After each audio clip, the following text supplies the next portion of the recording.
The coolant line blew at 400, and I had exactly 9 minutes before the docking ring pressure equalizer failed and took 3 ships with it. I was already inside the manifold housing, one arm buried past the elbow in warm metal and bad decisions, when I heard footsteps behind me that did not sound right. Not wrong in the way a person walks when they are tired or drunk or wearing the wrong boots. Wrong in the way a clock sounds when one tooth of one gear is slightly off. Regular. Almost perfect. Almost. I did not turn around. "You are Marcus Webb." The voice came from somewhere slightly above and behind me. The translator accent was flat, like someone had taken all the music out of language and handed back only the words. "I am busy," I said. "I can see that." "Then you understand the situation." I pulled the split seal out of the line, squeezed the emergency bonding compound in, held pressure with 2 fingers while I counted to 40. The compound needed 60. I gave it 40 because I did not have 60. 7 minutes left. "I will wait," the voice said. "Good for you." The footsteps did not leave. They also did not come closer.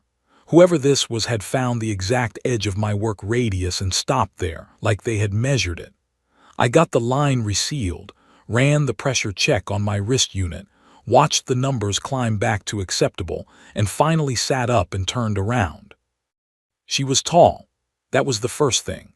Not tall like a basketball player is tall. Tall like the doorframe had been built for something else and she was making do. Her skin held a faint light, not bright enough to read by, just enough to notice, like the memory of a lamp left on in another room. Her face was structured in a way that was almost familiar, 2 eyes, a nose, a mouth, but the proportions sat in arrangements that my brain kept trying to correct and kept failing at. Her eyes did not track the overhead lights the way eyes are supposed to. They tracked me instead, constant, unblinking, with the patient focus of something that had been watching things for a very long time. She was Quarathi. I had seen 3 in my 11 years on Kepler station, never this close. In her hands she held a small data slate with a prepared document already open. "I have a proposal," she said. I gathered. "It concerns the contested corridors. I need an escort through the full length. The journey will take approximately 9 standard days. I am prepared to offer navigational charts in return, full Quarathi deep mapping of sectors 7 through 19, including the unlogged approaches to the hedral belt." I wiped the compound off my hands with a rag that had stopped being useful 3 jobs ago. Sectors 7 through 19, unlogged approaches to the hedral belt. I knew what that was worth. Everybody on this station knew what that was worth. 6 years of logistics contracts minimum for whoever held those charts, probably closer to 10. "Why me?" I said. "You are listed as available." "I am listed as a coolant technician." "You are also listed as a former deep corridor contractor with a clean transit record and current corridor clearance." I looked at her. She looked at me, that same still measuring look. "There are 40 people on this station with corridor clearance," I said. "There are 38, she said. 2 have expired certificates. Of the 38, 19 are currently contracted. Of the remaining 19, 12 declined when contacted." "You contacted 12 people before me." "Yes." I appreciated the honesty. Most people would have hidden that. She presented it the way you present a specification, factual, relevant, neither apologetic nor embarrassed. "What did the 12 say?" "Various things. The most common response was a number, a price higher than I was offering." "And you would rather pay in charts than cash?" "The charts have more value than the cash I carry." I explained this. They disagreed. I looked at the data slate she was holding. She had not moved to hand it to me. She was waiting to see if I would reach for it. "What is your name?" I said. "Vale. Just Vale." My full designation would take approximately 4 minutes to pronounce in your language. I find that Veil functions for practical purposes. I picked up my tool case, sealed it, set it down again. 9 days through the contested corridors with a Korathi passenger who had already been turned down by 12 people was not a thing I had woken up planning to do. I had woken up planning to fix the coolant line, eat something from the station canteen that would not try too hard to be food, and then sleep for 6 hours before my next shift. I had 2 more years on my station contract, steady pay, no surprises, no decisions that mattered. The charts were worth 10 years of that. The corridors are rough right now, I said. Drivari checkpoint activity is up. There was an incident near the Kellen waypoint last month. I am aware. My shuttle has a compromised left thruster. I can get it to functional, not optimal. Functional is sufficient. I am not a bodyguard. I did not ask for a bodyguard. I asked for an escort. The distinction is relevant. I do not need someone to fight. I need someone to navigate the social architecture of the corridors without causing an incident. I stood there for a moment with my tool case and my bad rag and my 9-day-old stubble, and thought about the last time I had said yes to something. I could not immediately remember. I need 24 hours to prep the shuttle, I said. That is acceptable. And the charts transfer on departure, not arrival. She considered this for exactly 2 seconds, not a pause of hesitation, a pause of calculation. 60% on departure, 40% on successful arrival. 70-30. Agreed, she said, and held out the data slate. I took it. Her fingers, when they briefly occupied the same space as mine near the edge of the slate, were the wrong temperature. Not cold, not warm, somewhere between the two, like something that had been neither for long enough to forget the difference. I signed the document on the slate and handed it back. She looked at my signature, then at me. You are the first human who did not immediately negotiate, she said. I thought about it. Most do not think, they simply begin. I picked up my tool case. I had a coolant line to finish, I said. I walked back toward the maintenance corridor. At the edge of my work radius, I stopped because something had occurred to me. Veil. Yes. Why the corridors? What is at the other end? She was quiet for a moment, not calculating quiet, something else. A conversation I have been trying to have for 14 months, she said. One that will not happen without a human present. I thought about asking what kind of conversation required a human. I decided I did not want the answer yet. Bay 12, I said. Departure at 600 tomorrow. I walked away.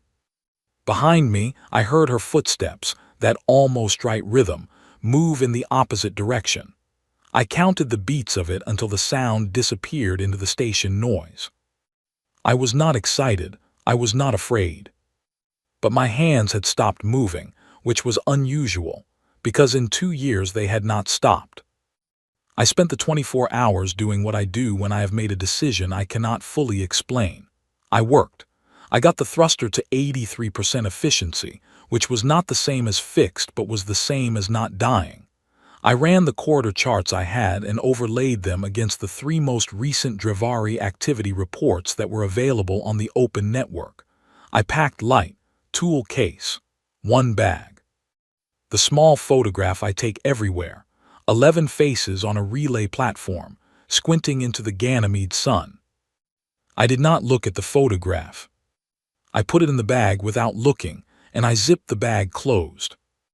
At 5:58, Veil was already standing at Bay 12 with 1 pack that was smaller than mine, and an expression that communicated nothing except that she had been there for a while. We boarded. We did not speak until we cleared the station, and the corridors opened ahead of us, dark and wide, and without any particular interest in what happened to us inside them. You should know, I said, that I have not done this in 2 years. Done what specifically? Any of it, I said. She looked at the viewport for a moment. "That is useful information," she said, and opened her research log. I set the heading and let the shuttle run. 9 days. I had no idea yet what they were going to cost me. The first checkpoint came on day 2. I had been expecting it. The Drivari had been running a toll operation on the upper approach to Waypoint 4 for about 8 months, long enough that most transit captains had started routing around it, which added roughly 30 hours to any corridor crossing and was, in the quiet opinion of everyone who used the corridors, a significant inconvenience. I did not route around it. Routing around it meant passing through the Kellen Junction, which had its own problems, worse ones, the kind that did not have a name yet because everyone who had met them up close had not filed a report afterward. So I held course, and when the Drivari hail came through, I answered it.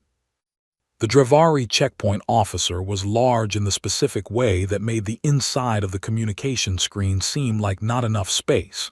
His translation unit was older, the kind that adds a half-second lag that makes every sentence feel like an accusation.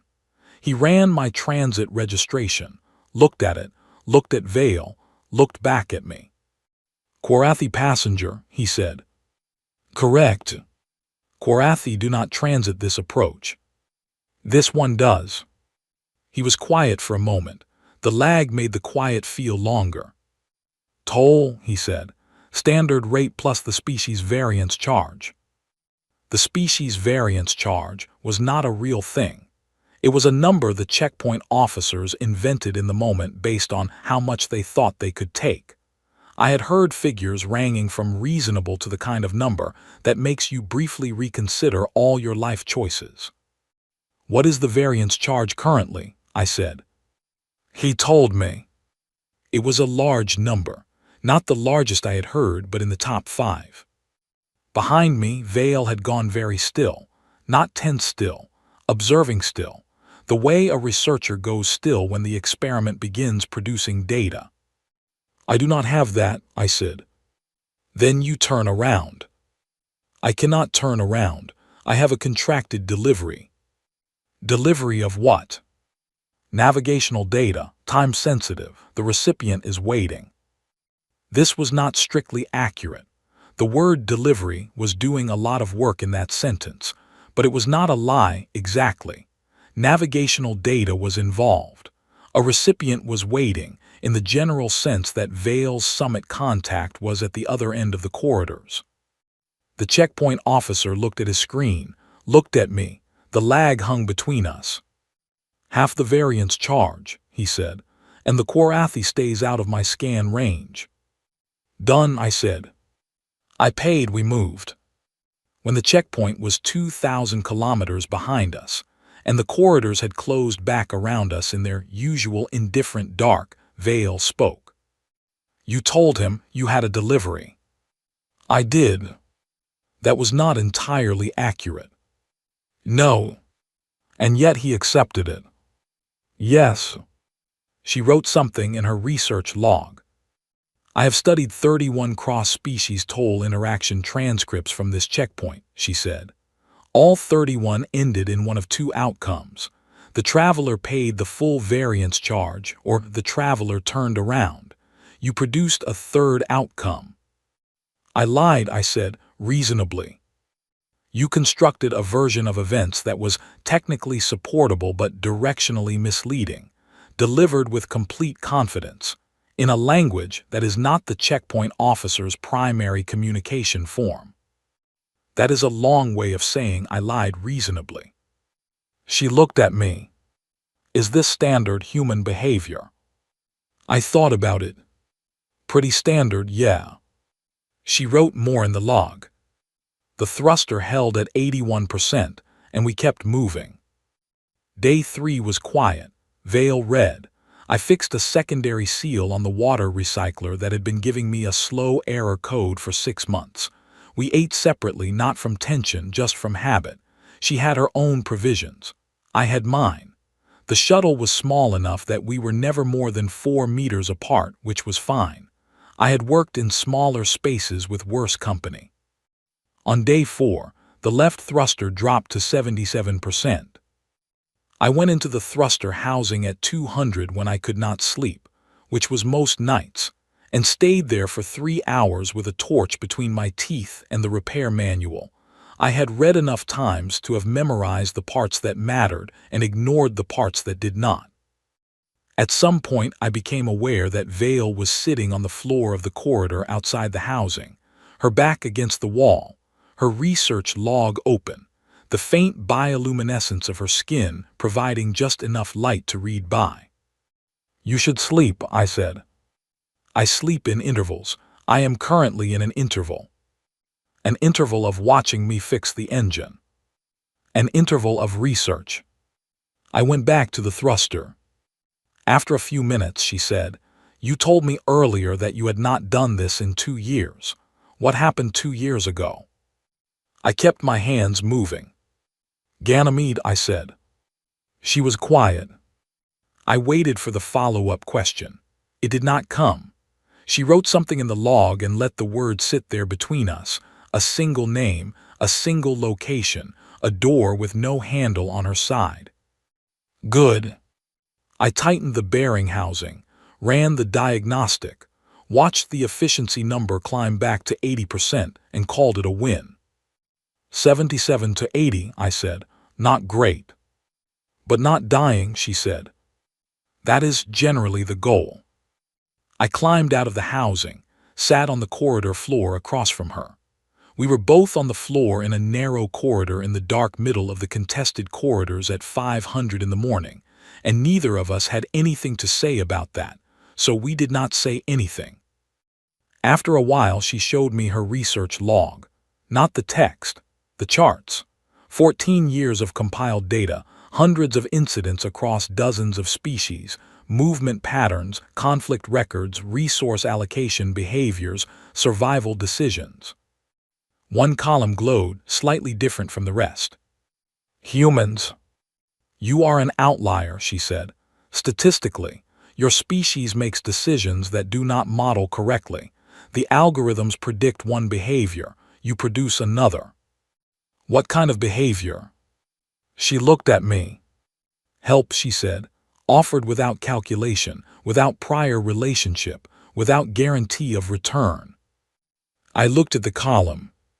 Some of us, I said. More than any other species, by a significant margin.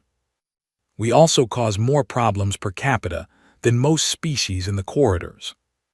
Yes, but the ratio is unusual. High conflict output, also high voluntary cooperation output. No other species produces both at that level. Most species are one or the other. What does that tell you? She thought about it for a moment. That you are not confused, she said, that it is both on purpose. I did not have an answer for that. I was not sure it needed one. She closed the log. I went back to the cockpit. Day 5, the corridors narrowed at the hedral approach, and the dark got the kind of heavy that made you aware of exactly how thin the shuttle walls were, and how much nothing was on the other side of them. I kept my hands moving. That was the only thing I knew how to do in the dark. Keep moving. On day 6, she told me what we were actually doing. Not the version she had put on the contract, the real version. We were sitting in the cockpit, the corridors running straight ahead of us for the first time in days. No checkpoints on the scanner, no alerts. Just dark and distance, and the soft sound of the recycler working through its cycle. Vale had her research log closed on her knee. She had not opened it in 2 hours. I noticed because she opened it constantly, every observation, every moment of data, captured immediately. 2 hours with it closed meant something was being considered that was not research. The summit at the end of the corridors, she said. Yes. I told you, it was a conversation that required a human present. You did. I did not tell you the nature of the conversation. I waited. 16 species, she said. At a council summit, they are voting on a mutual defense framework. a formal agreement to protect each other's colonies, shipping lanes, and populated stations in the event of conflict. That is a big agreement. The vote has been deadlocked for 7 months. There is one clause that no species will ratify, a provision that obligates signatories to commit personnel to the defense of another species' territory, to put their own people at risk for the benefit of a species they have no genetic or historical bond with. I looked at the viewport. No species will agree to that, I said. Correct. Every species at the table has run the same calculation. The cost of honoring the clause in a conflict scenario outweighs the benefit of the protection it provides. The math does not work. Every diplomatic team has reached the same conclusion independently. But you are still going. Because of the column in my research log. I turned to look at her. The human column, I said. Yes, 14 years of data, hundreds of incidents. Humans who were not obligated, not paid, not related, not historically bonded to the parties they helped. Who committed resources and accepted personal risk for the benefit of other species anyway. She paused, repeatedly, consistently, without being asked to explain why. The recycler finished its cycle and went quiet. You want me to testify, I said. I want you to be present. The council is not convinced by data alone. I have presented the data. They have reviewed it, acknowledged its accuracy, and remained unconvinced. Because data about human behavior does not answer the question they are actually asking. What question are they actually asking? Whether the behavior is real, whether it will hold, whether a species that produces that behavior under informal conditions will produce it under formal ones. She looked at me. They need to see one. I sat with that for a while. Outside, the corridors ran ahead of us, narrow and dark, and completely without an opinion about any of this. I'm a coolant technician, I said. You are also the man who went back to the Ganymede relay after the first collapse, she said. The cockpit went very quiet. I had not told her that. That was not in any file I knew of. The incident report listed me as crew, not the detail she was referencing. That was in a report, I said. One of the surviving crew members filed a personal account 14 months later. It was submitted to the Kepler Station Incident Archive. I have read every document in that archive that contains human behavioral data. I stared at the viewport. There were still people on the platform, I said. I went back. You went back after the second structural warning. You went back when the probability of successful extraction had dropped to 11%. Ganymede was 11. I had said those 3 words to her on day 2 and moved on, and she had let me, and she had been carrying the full weight of what they meant ever since. You did not mention that you knew, I said. You did not want to discuss it. No. I respected that. I breathed. Outside, nothing changed. The corridors were what they were. I was what I was. The data in Vale's research log was what it was. The council needs to understand, she said, that the mutual defense clause is not a sacrifice your species would make reluctantly under treaty obligation. They need to understand that it describes something your species already does, voluntarily, at cost, without being asked. Some of us, I said again. Enough of you, she said, enough to matter. I thought about the 11 faces in the photograph in my bag. I thought about what it means to go back at 11%. Not heroism, not calculation, not even courage in any clean sense of the word. Something older and simpler and harder to name. The inability to drive away when the numbers say drive away. The knowledge that the numbers are correct and the going back is irrational and the going back happening anyway. What if I stand in front of 16 species, I said, and they still vote no? Then they vote no, she said. The framework fails. The corridors remain unprotected common space. The smaller species who cannot defend their own colonies continue to absorb losses they cannot recover from. And if they vote yes, then, for the first time in the recorded history of this region of space, 16 civilizations will have formally agreed to die for each other. She said it plainly, not dramatically, the way you state a specification. I looked at her. You said you contacted 12 people before me. Yes. And they all negotiated. Immediately. What would you have done if I had negotiated too? She was quiet for a moment. I would have contacted the next person on the list, she said, but I did not believe I would need to. Why not? Because you stopped working, she said. Every other person on the station kept moving when I approached them. They talked while they worked, they negotiated while they worked, they refused while they worked. You stopped. You put down what you were doing and you gave the conversation your full attention. She paused. I have been studying humans for 14 years. In my data, the ones who stop are different from the ones who do not. Different how?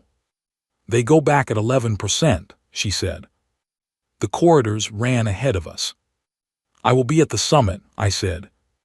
I did not say it because the charts were worth it. I had already been paid the first 60%, and I did not particularly care about the rest. I said it because she was right, and I had known she was right since the moment on day 2 when I said those 3 words, and she let them sit without asking a single follow-up question, and that restraint had told me more about her than 2 days of conversation had. She understood what some things cost, which meant she was asking anyway, which meant she already knew what kind of answer she was going to get. The summit chamber was built into the rock of Waypoint 9, carved out of a hollowed asteroid that had been drifting in the corridors long enough to accumulate 17 different docking standards bolted to its exterior like mismatched patches on old work gear. Inside it was large. 16 species had sent delegates. Some of them I recognized. Most I did not. The room held beings that communicated in pressure changes, beings with exoskeletons the color of old copper, beings that were tall and still and bioluminescent, the Quarathi contingent sitting in a curved arrangement to the left of the central floor. I stood on the central floor. No podium, no prepared statement. Vale had offered to help me prepare remarks. I had declined. Prepared remarks were for diplomats, and I was not a diplomat. I was a coolant technician from Pittsburgh who had been in space for 11 years and had a bad left thruster and a photograph in his bag that he did not look at because if he started looking at it, he might not stop. The senior Quarathi delegate, not Vale, opened the session. Vale sat in the researcher section to the right, her log open, her eyes on me. The first delegate to speak was from a species called the Velhari. They were old in the way that very large trees are old, present for so long that the age had become structural, visible in the way they held themselves, like the weight of every year was something they had learned to carry gracefully. The human presence was requested by the Quarathi Research Division, the Velhari delegate said. His translation unit was excellent, none of the lag I had encountered at the Drevari checkpoint. We understand it is intended to address the question of behavioral credibility as it relates to the Mutual Defense Clause. We have reviewed the Quarathi data. We found it compelling but insufficient. Data describes what has happened. It does not guarantee what will happen. No, I said, it does not. The chamber was quiet. I think they had expected me to be defensive about that. What does the human offer that the data does not? The Velhari delegate asked. I thought about that for a moment. Nothing, I said. I cannot guarantee what any human will do in a situation that has not happened yet. I cannot speak for my species. I can tell you what I have seen, what I have been part of, and you can decide what to do with it. Proceed, he said. I looked at the chamber. I worked on the Ganymede relay station 11 years ago, I said. Crew of 11. Structural incident, the kind that happens in deep space when you build things fast and inspect them less. The first collapse gave us a warning. Everybody got to the evacuation shuttles. I was the last one boarding when I realized 2 crew members had not made it out of the lower platform. I paused, not for effect, because I was counting the way I always counted when I talked about this, as if the numbers were handholds. The second structural warning had already sounded. The probability window for safe extraction was dropping by the minute. The shuttle pilot told me the numbers. He was right about the numbers. I stopped. I went back in anyway. The chamber held whatever silence 16 species hold simultaneously. I got them both out, I said. We made it. That is not always the ending. Sometimes it is not. But the going back is not conditional on the ending. That is the part I want you to understand. The Velhari delegate leaned forward slightly. Why? He said. Not why did you go back? We have the data. We know you went back. Why could you not leave? It was the right question, the only question. I stood on that floor in front of 16 civilizations and tried to find the honest answer. Because I would have had to live with it, I said. That is the whole sentence. There is no strategic calculation behind it, no treaty obligation, no rational framework. If I had flown away, I would have spent every remaining year of my life knowing I flew away. And I could not do that. I could not carry that. That is a form of self-interest, the Velhari delegate said. You acted to protect your own psychological state. Yes, I said, and 2 people are alive. Both things are true at the same time. He was quiet. Your species acts from self-interest, he said. But your self-interest includes the well-being of others to a degree that overrides survival calculation. I would not have put it that way, I said, but I think that is what it is, yes. A delegate from a species I did not recognize raised something that functioned as a hand. The clause requires commitment in advance, this delegate said. In the hypothetical, your story describes action in the moment when the people were present, when the emotional reality was immediate. Would a human commit to that action in a formal document for people they have never met, on worlds they have never visited? I looked at Vale. She was not writing in her log, she was watching me. Can I ask a question back? I said to the chamber. Several delegates indicated something that may have been assent. How many of you have colonies that cannot defend themselves without external support? Silence. Then slowly, 7 of the 16 delegates made some indication of acknowledgement. Those 7 species, I said, if a conflict comes to their colonies, what happens? No one answered. The answer was obvious enough not to need words. I have never been to any of those colonies, I said. I do not know what they look like. I do not know the names of anyone who lives there. And I am telling you right now in this room formally that if I received a distress signal from any of them, I would go. I let that sit. Not because of this vote, I said. Not because of a clause in a document, because I could not live with not going. And I am not unusual among my species. I am the ordinary version. I have colleagues who are braver than me. I have colleagues who are better with the math of difficult decisions than I am. Every single one of them would go. You do not need the extraordinary humans. The ordinary ones will do. The chamber held. Then the senior Kwarathi delegate stood. She did not look at me. She looked at the room. This species grieved 11 losses on the Ganymede relay, she said, her voice carrying the particular flat precision of formal Kwarathi speech, and continued to operate in the same environment. In our behavioral records, no other species that grieves at this intensity continues to function at previous capacity in proximity to the source of grief. They withdraw, or they collapse, or they change their behavioral patterns to avoid repetition. Humans do none of these things. They remain. They return. They go back at 11%. She paused. The data is not about whether they are brave. It is about whether they are capable of what the clause requires. The data says they are. The human standing in this room is the data. She sat down. 3 delegates immediately raised objections. I stood on the floor and let them. The arguments were not unreasonable. Questions about enforcement, questions about consistency across human individuals, questions about historical human conflict records, which were, as I had acknowledged to Vale, not exactly clean. I answered what I could honestly. I declined to answer what I could not. After approximately 2 hours, the session broke for deliberation. Vale found me in the corridor outside the chamber. "You said it correctly," she said.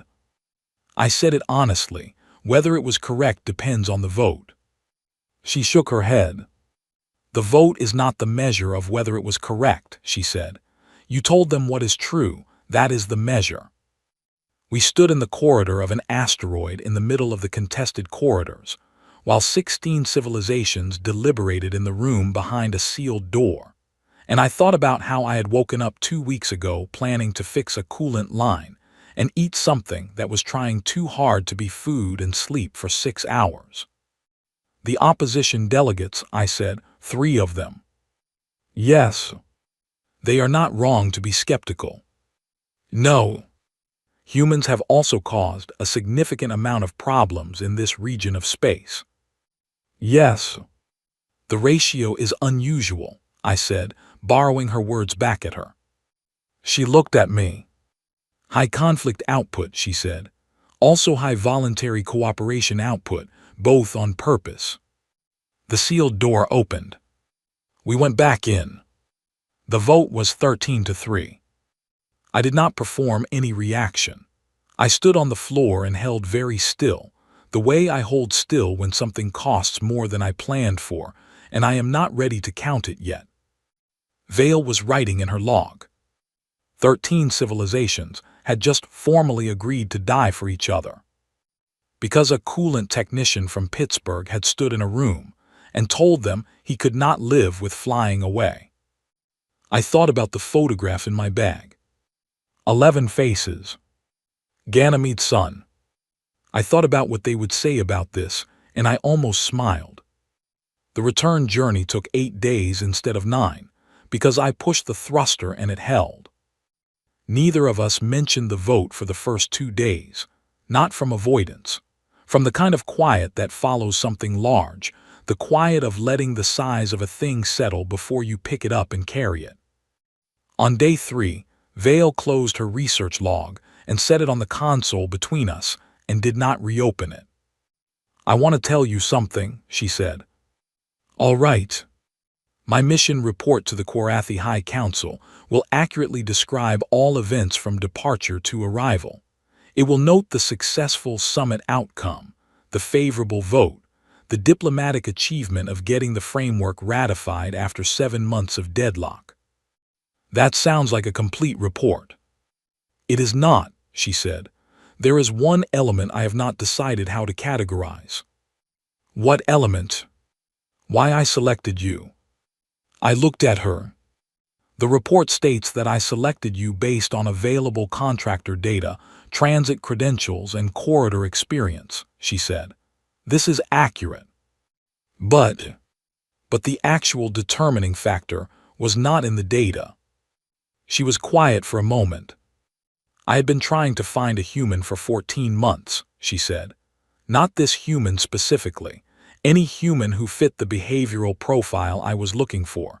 Someone who would not perform the testimony. Someone who would simply tell the truth about themselves without calculating how it would land. And the 12 who negotiated immediately. Yes, negotiation is not dishonest. It is rational. But the testimony required someone who could stand in that chamber and speak without calculating the impression they were making." She paused. "When I approached you, you were inside a machine. You told me you were busy. You did not look at me. You did not calculate whether I was worth engaging with. When you finally turned around, you looked at me exactly the way you look at a diagnostic readout, with attention and without performance." "I was tired," I said. "You were not performing." "No, I was tired." She almost smiled. I was learning to read the Korathi version of almost smiling, a slight change in the light around the jaw, barely visible. "The report will say I selected you based on available data," she said. "Which is true, But the real reason is that you were the first human in 14 months who made me think that the thing I was asking for was possible. I looked at the viewport for a while. The 40%, I said. I will transfer it now. I did not mean that. I know, I will transfer it anyway. She picked up the data slate and completed the transfer. The navigation charts completed and locked in my systems. Sectors 7 through 19, unlogged hedral approaches, the full value of what she had offered on day 1. I looked at the confirmation on my console. 10 years of logistics contracts. I thought about what I was going to do with 10 years of logistics contracts. What happens now, I said, with the coalition? The framework goes to ratification.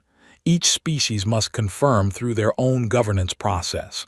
That will take time, months, possibly longer for some. There will be complications, opposition within individual governments. Species that agreed in the chamber may face domestic pressure to withdraw. It might fall apart. Yes, it might. Agreements of this complexity frequently do. Then what was the point? I said, not bitterly, genuinely asking. The point, she said, is that it did not fall apart today. Today, 13 species said yes to a clause they had been refusing for 7 months. That is a different world than the one we left 9 days ago. What happens next is what happens next. The yes was real. I thought about that. The yes was real. Vale, I said. Yes. Why did the Korathi turn back? She knew what I meant, not from the summit earlier. Before she came looking for a human escort through the corridors.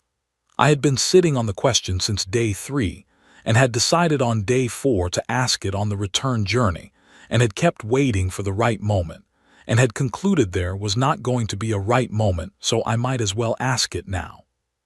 She was quiet for a long time. The Korathi survival model, she said finally, is built on probability management. We assess situations, calculate risk, and redirect resources away from low-probability outcomes. It is extremely effective. Our species has maintained stable civilization for longer than most species at the summit have existed. That sounds like a good system. It is, she said.